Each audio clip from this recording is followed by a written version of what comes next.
Bonjour Anne-Carine. Bonjour Ça va Régis, bien? bonjour à tous. Vous êtes à Rennes. Je vais vous présenter dans 2 minutes. Je voudrais laisser le temps, aux retardataires, d'arriver et tiens, pour introduire le sujet, un peu de poésie. Alfred de Musset disait: «Qu'importe le flacon pourvu qu'on ait l'ivresse». Alors, quel rapport avec nos sujets d'investissement financier? Bon, je ne sais pas si vous avez le prolongement de mon idée, mais évidemment, le flacon, c'est l'enveloppe d'investissement et l'élixir qui s'y trouve, c'est ce qui produit l'ivresse. Et l'élixir serait l'allocation d'actifs. Évidemment, dans ces cas-là, je suis d'accord avec Alfred de Musset, l'essentiel reste l'allocation d'actifs, c'est elle qui est le moteur de la performance. Mais aujourd'hui, on va s'intéresser au flacon qu'il ne faut pas délaisser pour autant. Et j'ai le plaisir, pour ne pas dire le privilège, de recevoir Anne-Carine Poligné-Gentil, qui est responsable des partenariats chez un assureur luxembourgeois de premier plan qui s'appelle One Life. Si vous êtes professionnel de l'investissement, vous les connaissez forcément. Si vous êtes un particulier, peut-être pas, mais vous allez faire connaissance. Anne-Carine, je te laisse euh, la parole. Donc, pour nous parler de l'assurance vie luxembourgeoise, nous rappeler les atouts de l'assurance vie luxembourgeoise et faire un focus, et là, je participerai avec toi, sur les deux fonds dédiés qui sont un peu pour moi, les deux Rolls même si j'ai une préférence entre les deux Rolls de l'investissement, entre le FAS, fonds d'assurance spécialisé, et le FID, fonds interne dédié. Anne-Carine, à toi de jouer. Merci beaucoup Régis. Bonjour à toutes et à tous. Ravie d'être présente avec vous ce matin pour échanger sur le contrat luxembourgeois et sur l'allocation d'actifs qui peut être réalisée au sein de cette enveloppe. Alors, Régis, j'ai juste besoin que tu puisses m'aiguiller sur la présentation des slides. C'est Ah, tu vois, je parfait. suis dans tes pensées. Voilà. Est-ce que j'ai la main pour les faire défiler? Oui, tu peux cliquer sur le bandeau. Voilà, c'est ça. C'est Hop. parfait. Très bien. C'est bon, j'ai compris comment ça fonctionne. Alors, qui est One Life tout d'abord? Donc, One Life est un assureur luxembourgeois qui a un peu plus de 30 ans d'existence cette année, qui ne s'est pas toujours appelé One Life au travers des âges, bien évidemment, mais qui, depuis janvier 2019, est une filiale à 100% du groupe Apicil, donc, qui est je dirais, une marque très connue de prévoyance et santé en France, puisque c'est une maison lyonnaise qui a plus de 80 ans maintenant. Donc, depuis janvier 2019, nous sommes filiale à 100% d'Apicil. One Life, en fait, c'est une équipe de 140 personnes, basée principalement à Luxembourg, mais aussi dans d'autres marchés que vous pouvez visualiser sur la petite carte européenne, puisque nous avons 8 marchés d'expertise en Europe. Donc, évidemment, la France et le Luxembourg, mais aussi la Belgique, l'Espagne, le Portugal et les pays nordiques que sont la Suède, la Finlande et le Danemark. J'ai donc des homologues à moi qui travaillent avec ou l'équivalent des conseillers en gestion de patrimoine, des courtiers dans ces territoires, ou bien des banques privées, puisque effectivement la profession de courtier ou de conseiller en gestion de patrimoine n'existe pas forcément, surtout dans tous ces territoires. One Life gère aujourd'hui plus de 8 milliards sous gestion, et nous avons collecté, alors là, ce sont les chiffres arrêtés à 2020, 834 millions d'euros de nouvelles primes en 2020 et 1,1 milliard en 2021. Ce qu'on peut dire effectivement sur, je dirais, le Luxembourg, le contrat luxembourgeois, c'est qu'il y a 3 atouts, 3 points forts en fait sur le contrat luxembourgeois, si on le met en parallèle de son cousin d'assurance vie en France, ou contrat de capitalisation en France.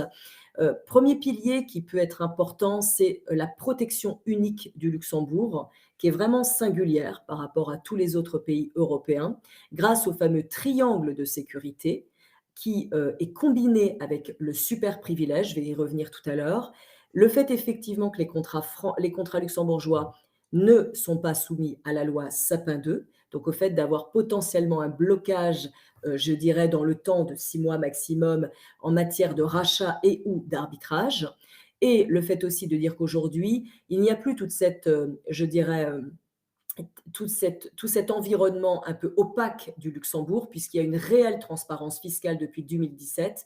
L'assureur luxembourgeois, comme d'ailleurs beaucoup d'assureurs aujourd'hui, transmet à l'administration fiscale française toutes les informations relatives au contrat d'assurance vie. Voilà, au 30 juin, toutes les données sont transmises. Donc il y a effectivement une obligation pour le souscripteur d'un contrat luxembourgeois de la déclarer dans sa déclaration de revenus 2042. La majorité des prospects qui m'appellent et qui viennent vers moi pour le contrat d'assurance vie luxembourgeois, pas spécialement pour les ETF, me parlent à 80% de Sapin 2. Tout à C'est fait. c'est une certitude. Ouais, Sapin 2, effectivement, c'est donc peut-être juste un rappel très, très, très bref. Sapin 2 a été mis en place pour protéger en fait les fonds euros en France, hein, tout simplement pour éviter, en cas de choc, je dirais, économique ou sur les marchés, une sortie massive des fonds euros. Donc en fait, ça permet tout simplement à l'assureur français sur son fonds euro d'avoir le temps de liquider les positions obligataires pour laisser droit au rachat. Et donc, ça permet, Sapin 2, de bloquer à un assureur qui serait dans une situation de difficulté de bloquer 3 mois, reconductible 3 mois, les sorties du fonds euro, que ce soit par arbitrage ou par rachat. Mais c'est pour Et protéger les assurés ou les assureurs? c'était tout simplement en fait pour protéger et l'assureur et l'assuré, puisque si, je dirais, il y avait une sortie, massive de fonds euros chez un assureur, vous le savez, hein, l'assurance vie française, 1 800 milliards d'euros, principalement détenus en fonds euros, hein, concrètement encore aujourd'hui, hein. S'il y a une sortie massive qui est demandée instantanément, l'assureur, il lui faut quand même le temps de liquider ses positions obligataires. S'il n'a pas le temps de le faire, ça peut effectivement l'entraîner en fait dans un cercle vicieux et dans je dirais un mauvais trend qui serait du coup défavorable aux assurés concrètement. Puisque s'il n'a pas le temps de liquider correctement ses positions, ces liquidations seront dégradées et donc néfastes pour les assurés. Donc c'est tout simplement le temps en fait je dirais, de liquider ses positions pour donner ensuite droit au rachat. Il ne s'agit pas de retenir l'argent ad vitam aeternam pour les assurés français. C'est vraiment, ça a été fait dans cette optique, hein, prévisionnelle.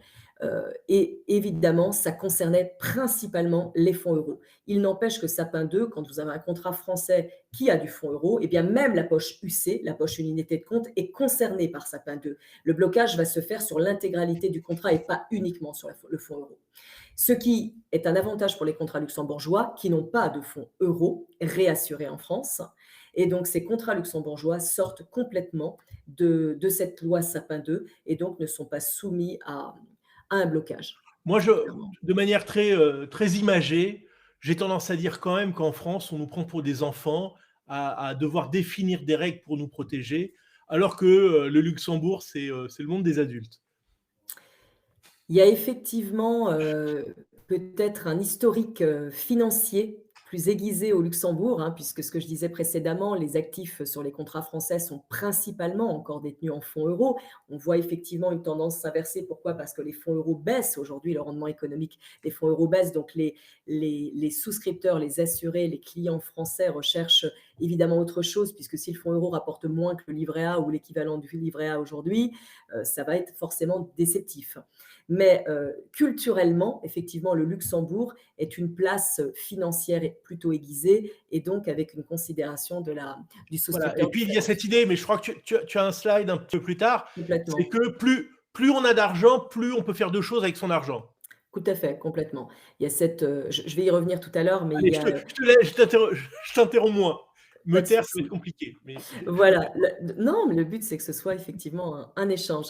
Donc, protection unique du Luxembourg. Deuxième point fort, mais je le détaillerai tout à l'heure, c'est le fait qu'on puisse, sur le contrat luxembourgeois, réaliser un vrai contrat sur mesure avec les deux enveloppes que Régis a précédemment citées, le fonds interne dédié et le fonds d'assurance spécialisé, puisqu'on a la possibilité d'aller chercher pléthore d'actifs qui seront quand même, je dirais, à mettre en considération au regard de la fortune financière du client, avec une vraie, je dirais également, personnalisation et transparence des frais et aussi un choix de devise, ce qui est beaucoup plus compliqué à faire en France. Et enfin, ce ne sera pas notre sujet aujourd'hui, mais si un client ambitionne demain de s'en aller vivre dans un autre pays, de se délocaliser, ou s'il est d'ores et déjà aujourd'hui non résident, il est préférable de se tourner vers un contrat luxembourgeois qui pourra potentiellement s'adapter, je dirais, à son nouveau pays de résidence et qui pratiquera ce qu'on appelle la neutralité fiscale en cas de rachat. Qu'est-ce que c'est que cette neutralité fiscale?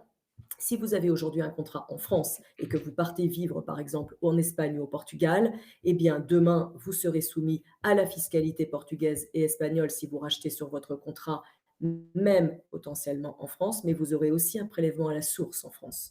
Donc, vous aurez potentiellement un risque de double taxation. Si vous avez un contrat luxembourgeois, le contrat luxembourgeois ne prélève rien au niveau du Luxembourg. On ne s'inquiétera, vous ne vous inquiéterez que de la fiscalité de votre nouveau pays de résidence. Je vois qu'il y a une question. La devise est-elle pour tout le contrat ou pour une poche spécifique? Je reviens juste à ma deuxième poche. La devise est unique sur un contrat. Donc, si on choisit un contrat en dollars, en euros, ça vaut pour tout le contrat. Par contre, les actifs à l'intérieur du contrat peuvent bien évidemment C'est ça qui est être important, oui, achetés dans d'autres devises. Il y bien sûr. aura à ce moment-là le change qui s'opérera, mais on peut détenir des actifs dans une autre devise et choisir un contrat, par exemple, en euros. Aucun problème Ouais, là-dessus. c'est-à-dire il vaut bien valoriser le contrat dans une devise. Donc il y a une devise Exactement. de Il sera base, valorisé, il sera reflété dans une seule devise, mais ça. les sous-jacents peuvent être détenus dans d'autres devises. Et lors du Complètement. dénouement du contrat, il peut être payé dans différentes devises. Alors attention, non, la devise du contrat, en tout cas chez One Life, la devise du contrat emporte la devise de sortie, en ce qui concerne les rachats. Par exemple, si c'est une sortie en numéraire, pour qu'il y ait, je dirais, qu'il n'y ait pas cette traduction, ce que tu évoques, Régis, il faudrait dans ce cas-là sortir les titres, livrer les titres pour qu'il n'y ait D'accord. pas de change qui D'accord, s'opère. mais si on veut être payé en numéraire en francs suisses, par exemple, eh ben, on libelle en francs suisses au départ. Exactement, on choisit Voilà. dans ce cas-là son contrat en francs suisses, Mais exactement. vraiment dans la grande majorité des cas, quand j'ai ce genre de questions, c'est les placements, voilà, et c'est Mmh. des personnes qui ont peur de la zone euro, qui ont peur de l'euro, et donc je vous dis effectivement, que ce que vient de dire Anne-Carine, les placements peuvent se faire dans toutes les devises. Exactement. Pour avancer sur ce qu'on a pu dire, et parler de la fortune, alors rapidement, protection du Luxembourg, c'est vrai que c'est un des rares pays qui a une notation triple A. C'est un pays qui est quand même la deuxième place mondiale après les États-Unis en termes d'actifs, gérés, et c'est, un pays qui draine plus de 21 milliards d'euros de primes d'assurance vie en 2020. Donc on voit effectivement que ce petit pays qu'est le Luxembourg avec 640 000 habitants est une place très aiguisée d'un point de vue financier, et le fameux triangle de sécurité attire des investisseurs de tous les pays. Qu'est-ce que c'est que ce triangle de sécurité? Très rapidement, c'est que c'est un schéma très particulier, très singulier, puisque vous avez systématiquement une banque dépositaire en plus de l'assureur. Banque dépositaire assureur surveillée par l'autorité de tutelle au Luxembourg, qui est le commissariat aux assurances. Et donc un client qui ouvre un contrat au Luxembourg, les actifs qu'il va loger dans son contrat sont réellement déposés auprès d'une banque dépositaire et ne font pas partie des fonds propres de l'assureur. C'est la grosse différence par rapport à la France. Et donc en cas de fragilité ou de risque de, je dirais, de défaillance de l'assureur, le client pourra recouvrer ses actifs parce qu'ils sont déposés dans la banque dépositaire. C'est ça le triangle de sécurité. Et cela est à combiner avec le fameux super privilège du souscripteur qui consiste à passer avant tout créancier autre auprès de l'assureur. Donc il passera avant les salariés, avant l'État luxembourgeois, les organismes sociaux pour récupérer ses avoirs auprès de l'assureur qui serait défaillant. Ce qui n'est pas le cas en France. Ce n'est absolument pas le cas en France. En France, d'un point de vue bancaire, on connaît au niveau européen les 100 000 € garantis pour les placements bancaires, et en France, on connaît au niveau de l'assurance vie la règle des 70 000 € déposés, enfin, qui sont entre guillemets récupérables auprès d'un assureur français, avec un fonds de protection, 70 000 € maximum. Au Luxembourg, il n'y a pas ce plafond puisque vous êtes censé récupérer l'intégralité de vos actifs déposés auprès de la banque dépositaire. C'est pour ça que ça attire énormément les investisseurs étrangers. On parlait tout à l'heure, avant d'entrer de la fortune des clients, puisqu'effectivement, il y a une chose qui est très importante quand vous voulez, souscrire un contrat au Luxembourg. Il faut s'intéresser à la fortune financière, je dis bien financière, mobilière, détenue par le client. Et il y a une règle importante, le Luxembourg «catégorise» entre guillemets les clients, avec des lettres, que vous voyez ici, N, A, B, C ou D. Il les catégorise selon 2 items: le ticket d'investissement sur le contrat et la fortune mobilière nette déclarée par le client.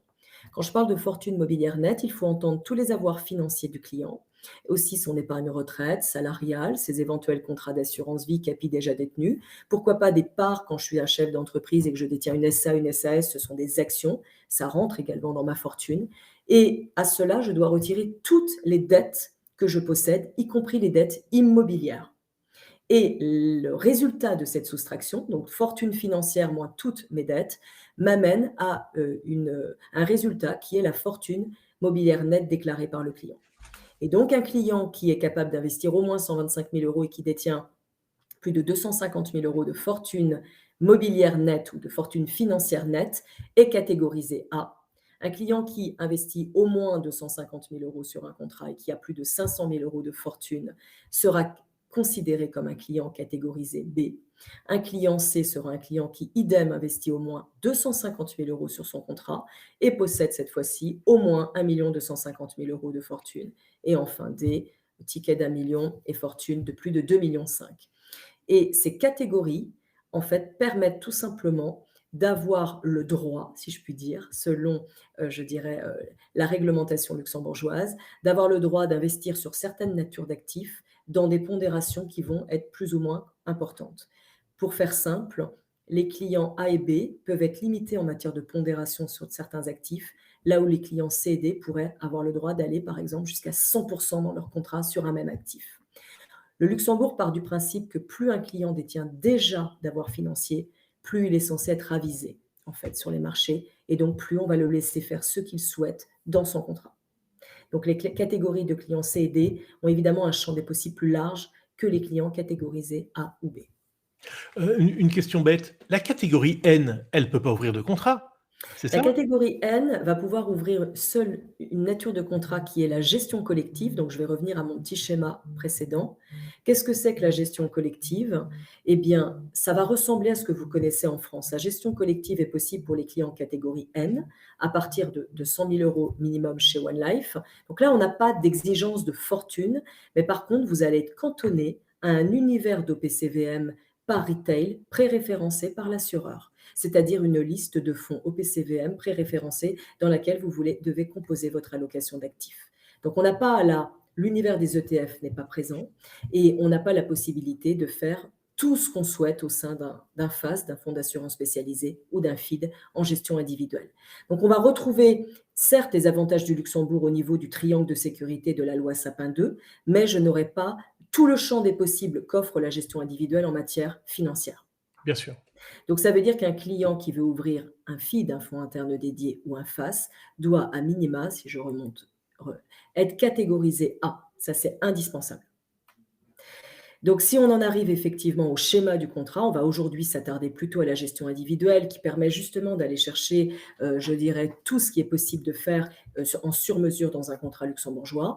Eh bien, cette gestion individuelle, réglementairement parlant, elle est possible à partir de 125 000 euros si je suis au moins catégorisé A, c'est-à-dire si je détiens au moins 250 000 euros de fortune mobilière nette, de fortune financière nette déclarée. Et j'aurai dans ce cas accès à deux univers qui sont des fonds dédiés.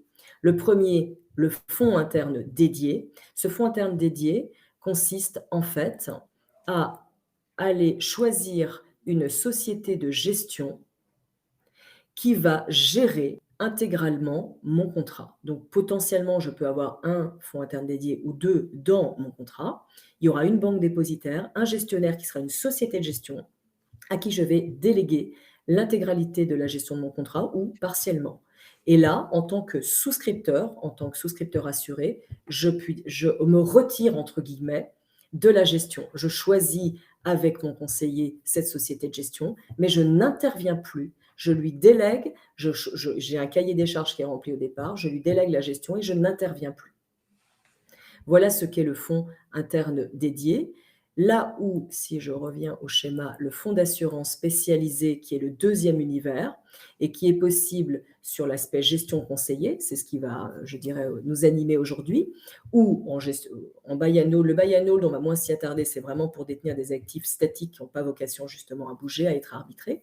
Mais le fonds d'assurance spécialisé permet d'aller chercher finalement le même univers d'actifs, très large que le fonds interne dédié, mais par contre là, en tant que client, je souhaite rester informé, je souhaite participer avec mon conseiller à la gestion, entre guillemets, de mon contrat.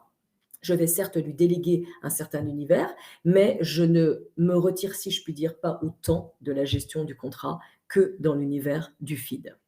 Donc le fonds d'assurance spécialisé qu'on va pouvoir voir ici aussi de manière schématique, reste un fonds dédié au client, personnalisé pour ce client, dans lequel je vais avoir l'intervention d'un gestionnaire, d'un conseiller, qui va agir sous l'égide de conseiller en investissement financier et qui va pouvoir réaliser des arbitrages dans l'univers de l'OPC, de l'ETF sur mon contrat. Alors j'ai une petite remarque sur les 2 slides, que tu as présentés parce que, Si on voilà. revient Oh non, ici, non, celui sur les feeds, avant, pardon, OK. j'arrive pas. Voilà. Ici, Là, tu précises qu'on peut faire feed 1, feed 2 et de l'autre côté, il y a un seul face. En qu'on réalité, pourrait, on peut faire et plusieurs faces bien et sûr. même mélanger plusieurs faces et plusieurs feeds. Exactement. Si on revient en fait ce sera plus lisible si je reviens, au schéma du contrat luxembourgeois, tous les compartiments, on va dire que le contrat luxembourgeois, c'est une armoire dans laquelle vous avez des tiroirs financiers. Je peux très bien ouvrir le tiroir de la gestion collective si j'en ai envie, je peux très bien ouvrir le tiroir du FID si j'en ai envie et le tiroir du FAS. Je peux très bien avoir tous ces compartiments qui cohabitent dans un même contrat. Donc je peux avoir un contrat qui a et de la gestion collective et du feed et du face. Je peux avoir un contrat qui a 2 feeds, je peux avoir un contrat qui a 2 faces, je peux avoir un contrat qui a un feed et un face.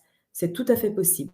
La seule chose, pour pouvoir ouvrir un feed et un face ou 2 faces ou 2 feeds, chaque poche devra au moins représenter 125 000 € à chaque fois. C'est indispensable, c'est le ticket minimum pour ouvrir le compartiment financier du feed et du face. Ouais. De toute façon, compte tenu, des frais de la banque dépositaire, des frais fixes de la banque dépositaire, il y a pas beaucoup d'intérêt à faire des fonds dédiés en dessous de 125 000 €.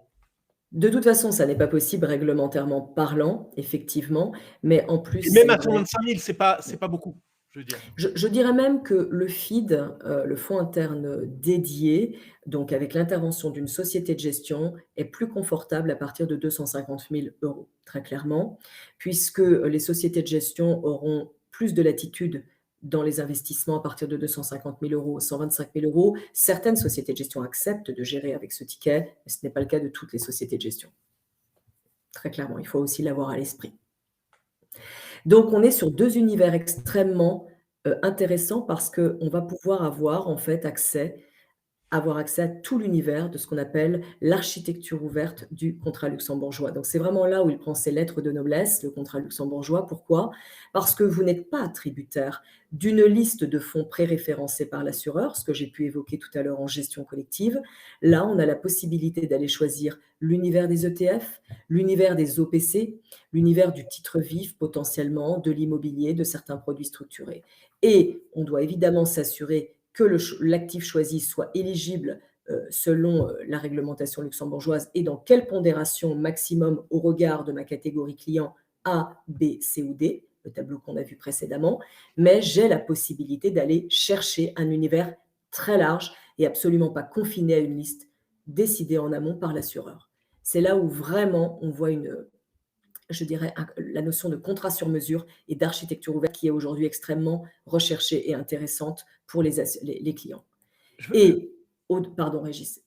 Non, parce que tu mets en parallèle, l'investissement en multi-support et l'investissement en fonds dédiés, et l'avantage, la flexibilité, la liberté du fonds dédié. Je veux rajouter un point, à l'avantage des fonds dédiés, c'est le passage d'ordre. Parce que, alors, on n'a jamais fait de multi-support et j'en fais quasiment jamais, mais je pense que chez un assureur ou chez vous, pour passer un ordre, c'est une certaine inertie, qu'on n'a pas lorsque nous, en tant que conseiller, on est branché directement avec la banque dépositaire. Complètement, c'est vrai que donc là, on va repartir sur le côté gestion collective où on parle d'arbitrage. Donc effectivement, un arbitrage, bah, il faut, je dirais, liquider un support qui va avoir une valorisation qui peut être, quotidienne ou hebdomadaire pour pouvoir entrer sur un autre support. Donc il y a effectivement une certaine inertie qui est liée à la valorisation des supports, aux outils informatiques et cetera. Là où, je dirais le FID ou le FAS gestion conseiller, eh bien, ou la société de gestion ou le conseiller en investissement financier ont la possibilité d'agir, je dirais, instantanément, clairement, auprès de la banque dépositaire. Donc, il y a une réactivité, je dirais, sur les mouvements qui est très, enfin, supérieure, clairement, à la gestion collective. complètement. Il y a vraiment cet atout, je dirais, d'un univers beaucoup plus large, d'une réactivité plus grande et d'une personnalisation, très importante pour le contrat. Puisque rappelons-le, ce sont des fonds dédiés aux clients, donc on parle bien chaque contrat pourrait finalement être réalisé, et dessiné pour un seul client. On est sur un univers extrêmement personnalisé.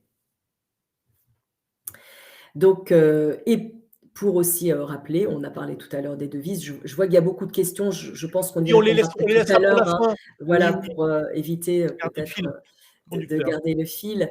Les devises effectivement que j'ai pu évoquer, donc le contrat peut s'ouvrir en devises dollars américains, euros, francs suisses ou livres sterling. Voilà les devises qui peuvent être aussi choisies dans ces univers, que sont le FID, le fonds interne, C'est dédié ça, hein, au fonds de nouveau, d'assurance je précise, on spécialisé. parle bien de la devise de comptabilisation Du du contrat, contrat. tout à fait, de On peut contrat et du investir aussi, reflet du contrat. en yens, en réal brésilien, au On peut sein aller du chercher FAS, des actifs complètement à l'intérieur qui sont différents, avec évidemment attention au risque de change. Voilà, mais ça, ce sont d'autres sujets. Tout à bien fait, sûr. complètement. Voilà, donc ce qu'on peut dire sur, je dirais la composante clairement du contrat luxembourgeois. Si on peut, maintenant un peu plus s'attarder sur le fonds d'assurance spécialisé et Régis, je te passerai la main, hein, là-dessus puisque tu pourras aussi nous donner ton éclairage.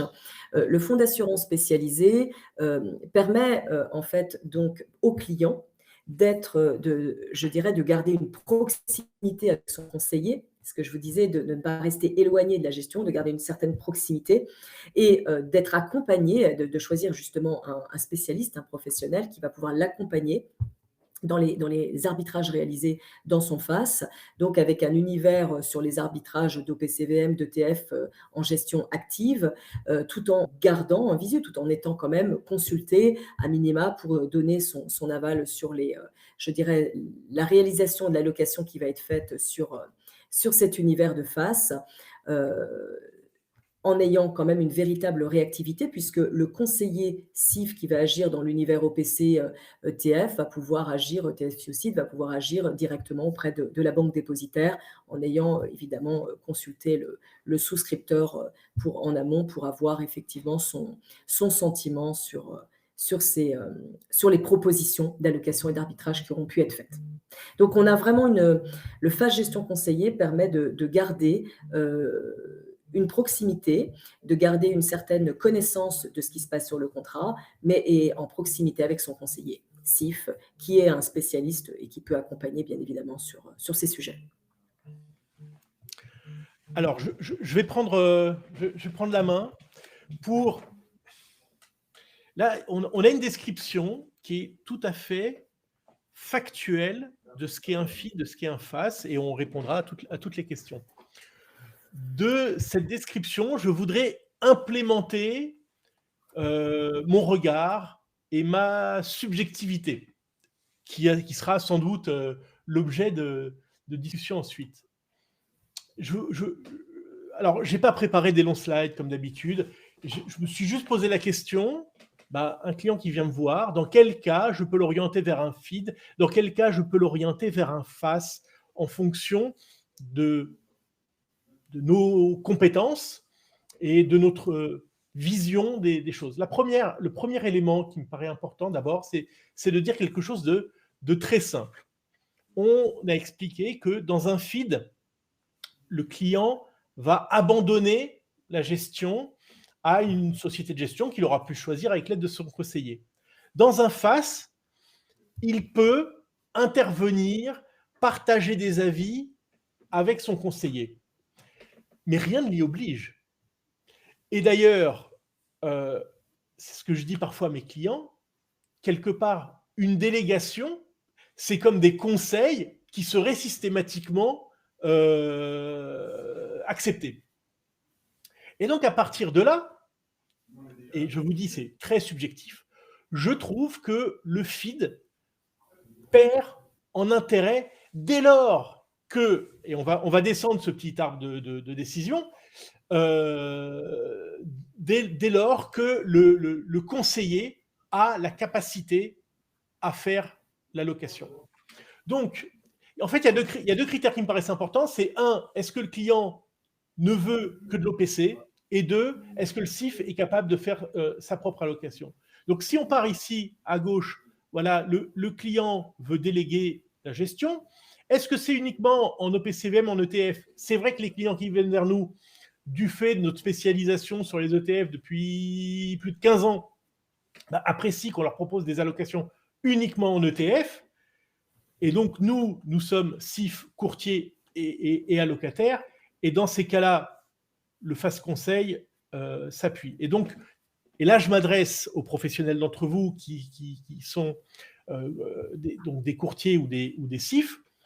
Si vous êtes CIF et allocataire, faites votre FAS Conseil. Et si vous voulez, malgré tout, si vous en avez les compétences, c'est parfait. Si vous voulez qu'on vous aide, on peut. Dans ces cas-là, vous prenez un abonnement au niveau de votre cabinet à ETF Finance et vous recevrez les opérations qu'on mène à chaque fois qu'il y a une opération sur une allocation. Et vous pourrez la proposer à votre client. Lorsque nous, et là c'est un peu notre cas quand on a des clients en direct. Mais comme on essaye aussi de développer la relation avec les courtiers, les CIF, qu'ils soient allocataires ou pas, je me mets un peu à votre place. Donc si vous n'êtes pas, c'est pas votre métier en tant que CIF de faire de l'allocation, c'est pas votre goût, vous êtes un généraliste du patrimoine, eh bien, on va travailler avec vous, on va faire en quelque sorte une délégation de conseil et on va pouvoir conseiller vos clients sur la poche FAS, donc là encore un FAS conseil, sur des ETF. Vous pourrez tout à fait faire un second FAS avec un autre allocataire comme nous sur une poche au PCVM. Donc, on a encore, si on se situe évidemment dans le cas où le client est OK pour faire que de l'OPCVM et de l'ETF, le FAS Conseil répond à l'ensemble des besoins. Si le client veut une délégation, mais qu'il tient à avoir une diversification en termes de support, comme en particulier des titres vifs, alors dans ces cas-là, il faut choisir une société de gestion et faire un feed. Là, on ne peut pas y couper. Si malgré tout, dans le feed, vous voulez travailler avec nous parce que vous jugez nos allocations pertinentes, eh ben, on a maintenant, on ne va pas en parler maintenant, mais je reparlerai, j'en ai parlé un peu la dernière fois, un certificat qui s'appelle l'ETF Finance Flexible International avec un code ISIN que vous pouvez acheter vous pouvez souffler comme idée à la société de gestion de l'acheter. Maintenant, si vous souhaitez implémenter les avis de votre client et qu'il veut, pourquoi pas uniquement de l'OPCVM, et bien là encore, alors avec nous, vous pouvez faire un FAS conseil et on pourra cette fois-ci abonner votre client à notre service. Donc c'est lui qui recevra les conseils qu'il pourra, on peut d'ailleurs abonner le client et vous-même pour que vous receviez les mêmes conseils et que vous puissiez en parler entre vous. S'il veut autre chose que de l'ETF, alors là, il fera une délégation de conseil, mais pas avec nous. Et parce que ce n'est pas notre métier de conseiller sur de l'OPCVM, ça vous le savez bien. Et d'ailleurs, j'en profite, je fais une petite parenthèse, on est en train de créer le cercle des allocataires indépendants qui sommes un groupement de conseillers financiers, spécialistes de l'investissement, et avec lesquels vous pourrez travailler. Si votre client veut l'avis d'un professionnel, par exemple, sur du titre vif, qu'il ne souhaite pas faire un feed, il peut toujours, ou vous pouvez toujours, en tant que conseiller, le remettre entre les mains. Nous, on travaille avec un partenaire qui est PSI. En tant que PSI, prestataire de services d'investissement, il a le droit de faire des recommandations sur du titre vif et de passer des ordres sur du titre vif. Alors évidemment, ça sort de votre périmètre, puisque vous, comme nous, en tant que conseiller financier, n'avons pas le droit de faire du conseil en titre vif, mais au moins, vous avez le pilotage et vous pouvez, là encore, faire un FAS conseil. Donc, vous voyez que ce FAS conseil, il répond à beaucoup de cas dès lors qu'on considère que le client est OK pour valider les opérations. Ça, c'est très important. Dans le FAS, le client doit valider chaque opération. Pour notre part, on a résolu cette problématique de façon ultra simple. On a on a un outil qui permet d'envoyer des SMS aux clients à qui on propose des opérations. Ils nous répondent oui, OK dans le SMS et c'est archivé dans leur dossier directement. Voilà, donc je suis un grand partisan du pass parce qu'en plus, mécaniquement, ça coûte moins cher qu'un feed. Peut-être que c'est discutable comme avis, mais j'en suis persuadé parce que soit vous internalisez la gestion et vous ne faites pas intervenir une société tierce et c'est moins cher, soit vous faites intervenir un allocataire comme nous et on coûte, je pense, forcément moins cher qu'une société de gestion parce qu'on a des coûts de structure plus bas, parce que on n'a pas de gestion collective, on peut proposer une gestion 100% en ETF. Voilà, on est pile à 35 minutes. Je veux bien... ou alors, on peut, juste Anne-Karine, si tu as des questions, où on prend des questions, on remonte le chat avec les questions. On peut remonter le chat. Tiens, on va se remettre en gros. Hop, voilà, nous voilà. Et hop, on remonte. La devise, on en a parlé. Alors, le nombre d'années minimum de placement sur ces contrats. Il n'y a pas de minimum. Il y a juste une fiscalité qui varie entre 0 et 4, 4 et 8 et après 8. Les parts des SCPI sont-elles considérées comme fortune mobilière? Je pense que oui, forcément. Oui, ce sont des valeurs mobilières, ouais. Titre vif, à partir du moment où vous faites du titre vif, non, il n'y a pas de sélection de l'assureur. D'abord, à mon sens, il n'y a pas de titre vif dans du multi-support. Alors, le titre vif ne pourrait, d'un point de vue, au Luxembourg, ne pourrait être logé que dans un feed ou dans un FAS, absolument pas en gestion collective, très clairement. Et le titre vif pourrait, dans ce cas-là, être logé dans un feed, donc ce serait la société de gestion qui gérerait, par exemple, dans un univers de titre vif, ce que Régis a pu schématiser tout à l'heure. Dans un FAS, le titre vif ne pourrait plutôt être porté que dans ce qu'on appelle le FAS buy and hold, que j'ai présenté tout à l'heure, c'est-à-dire le FAS avec un univers statique. On ne peut pas du tout imaginer un FAS, je dirais, titre vif qui serait, je dirais, similaire à un compte titre avec beaucoup de mouvements. On est plutôt sur un achat de titre vif qui aurait vocation à être conservé parce que voilà, on croit dans ce titre-là, on pense qu'il y a une plus-value qui va se faire dessus, donc plutôt une conservation sur le titre vif. Mais il n'y a pas de sélection. Les titres vifs, idem, seront regardés par rapport toujours à la catégorie de client. On revient à nos catégories A, B, C ou D. En fonction du titre qui est choisi, eh bien, peut-être qu'une catégorie A pourra en détenir 20%, catégorie B 30%, et C et D pourra peut-être en détenir des pondérations beaucoup plus élevées. Donc, le titre sera regardé au cas par cas et la pondération sera liée à la catégorie de client. Les différences par rapport au contrat d'assurance vie banque française. Ah non, on vous envoie le replay parce que c'était le début. Peut-être que vous avez raté le début, je vous envoie le replay. C'est deux mondes différents. Au-delà de 125 000 € le montant idéal pour un FAS, à mon sens, le problème vient spécifiquement des coûts fixes de la banque dépositaire. Ça va dépendre de votre gestion. Si c'est la gestion que nous, on a l'habitude d'implémenter, c'est-à-dire 1 en ETF, 2 avec parfois une granularité très fine et des pondérations, une grande diversification, donc des pondérations assez limitées, alors on va dire que l'idéal entre 150 et 175 comme minimum, c'est raisonnable. Voilà. Ah, je vois les questions arriver. On accède à n'importe quel ETF, genre TLT, GLD, GX. Ça dépend de votre catégorie, si vous êtes A, B, C ou D. Parce que, en l'occurrence, GLD, c'est des matières premières. GDX, c'est des actions, donc là, il n'y a pas de problème. TLT, TLT existe dans sa version UCITS, donc il n'y a pas de problème. Mais GLD, c'est de l'or, donc ça dépend. Quel délai pour les arbitrages? Il n'y a aucun délai, ça veut dire que ça prend le temps d'appuyer sur un bouton.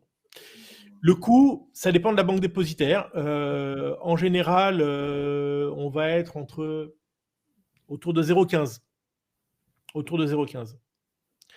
Frais des souscriptions rachat. Alors, vous parlez des souscriptions rachat. En fait, il n'y a pas à proprement parler de souscription rachat, parce que vous êtes au sein d'un FAS et les transactions se font au sein du FAS.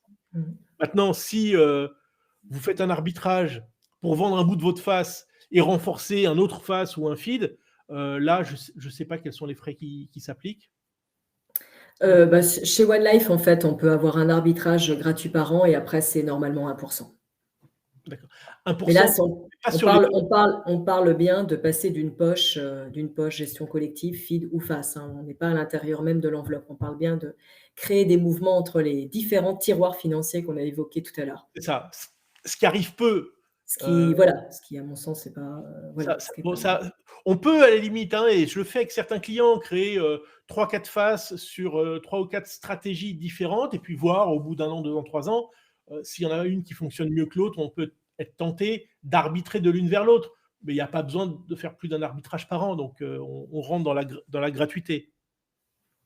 Mais en cas d'alimentation de contrat, non, les 0,15, c'est l'arbitrage au sein du FAS. Quand je vends l'ETF sur le CAC 40 pour acheter l'ETF sur le Nasdaq, il y a 0,15 d'un côté, 0,15 de l'autre. Alimentation du contrat, ça va dépendre de votre courtier. Chez nous, on ne prend pas de frais de versement complémentaire. J'en profite, je ne sais pas s'il y a une autre question qui va arriver, j'en profite pour répondre à une question que vous n'avez pas posée. Vous pouvez aujourd'hui, si vous avez déjà un contrat d'assurance vie luxembourgeois et que vous avez au sein d'un contrat... Parce que le feed est bien plus ancien que le FAS. Le FAS, chez OneLife, ça a 4 ans ou 3 ans. Ça a été lancé il y a 5 ans par le commissariat aux assurances luxembourgeois.